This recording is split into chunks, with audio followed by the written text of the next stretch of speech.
गुरुदेव के चरणों में सत सत नमन। गुरुदेव, इस महामारी के समय में मेरे पास डेली सैकड़ों फ़ोन कॉल्स आते हैं। लोग मेरे से निवेदन कर रहे हैं कि गुरुदेव के वीडियो कॉल पर दर्शन करा दें, गुरुदेव से विशेष आशीर्वचन दिलवा दें। तो मेरा निवेदन है गुरुदेव, इस परिस्थिति में लोगों के डर को कम करने के लिए आप उन्हें एक मैसेज दें जिससे वो अपनी इस डर को, इस बीमारी से वो बाहर निकल सकें। देखिए, बात बिल्कुल सही है। इस समय महामारी से पूरा देश प्रभावित है और जब लोग इस तरह से प्रभावित होते हैं तो उनके सामने दो ही उपाय है, दवा और दुआ।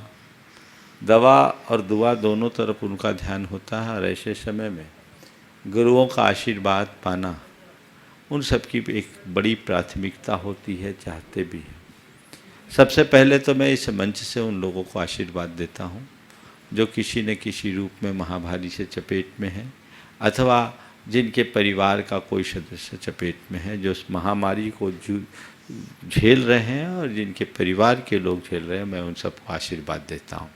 जहाँ तक वीडियो कॉल की बात है तो सुबह शाम 2 टाइम तो मेरा आशीर्वाद सबको लाइव मिल ही जाता है। लोग उसमें दर्शन करें, ये व्यवहारिक नहीं है कि हर व्यक्ति तक हमारा आशीर्वाद जाए, लेकिन आपके कहने से एक संदेश मैं अभी यहाँ दे रहा हूँ उन तमाम भक्तजनों को जो इस महामारी को झेल रहे हैं, जिन्हें आज सही अर्थों में मार्गदर्शन और अच्छी प्रेरणा की आवश्यकता है। ये सामग्री उन तक पहुँचा दें। आज मैं बोल रहा हूँ ये आगे तक काम में आएगी।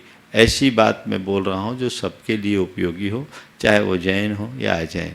मैं सबके लिए कहना चाहता हूँ जो आज बीमार हैं, जिन्हें आज कोविड का संक्रमण हुआ है, वे अपने मन में धैर्य रखें, मन में अधीरता उत्पन्न न होने दें। ये मान करके चले कि बीमारी शरीर का स्वभाव है, आत्मा का नहीं। तन बीमार है, आत्मा नहीं। ये बीमारी तन की है, आत्मा की नहीं। और ये तन तभी तक टिकेगा जब तक कि मेरी आयु है। जब तक मेरी आयु है मुझे कोई हिला नहीं सकता, और आयु पूरी होने के बाद मुझे कोई जिला नहीं सकता। यदि मेरी बारी इसी बीमारी में जाने की होगी तो मैं इसी में जाऊंगा, लेकिन अगर मेरी आयु अधिक होगी तो मुझे कोई हिला नहीं सकता। मुझे अपना जीवन जीना है। संसार में संयोग वियोग तो लगते हैं, लगे ही रहते हैं। तन उत्पन्न हुआ है, तन नष्ट होगा, ज़्यादा से ज़्यादा ये शरीर छूटेगा, इसके अतिरिक्त और कुछ नहीं।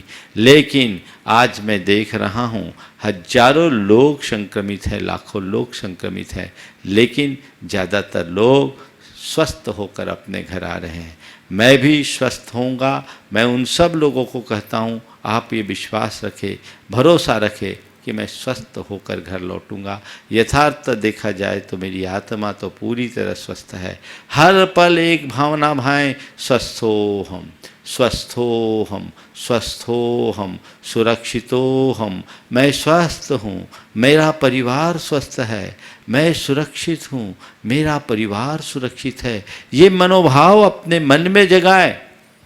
तन की बीमारी को मन पर बिल्कुल हावी न होने दें। चिकित्सकों से चिकित्सकीय परामर्श के अनुसार आप चिकित्सकीय सेवाएं लें, लेकिन साथ साथ अपने मनोबल को ऊंचा रखें, मनोबल को कहीं से गिरने न दें, हिम्मत जुटा के रखें। बस एक ही भावना भाएं, मैं इस बीमारी को हरा करके घर लौटूंगा।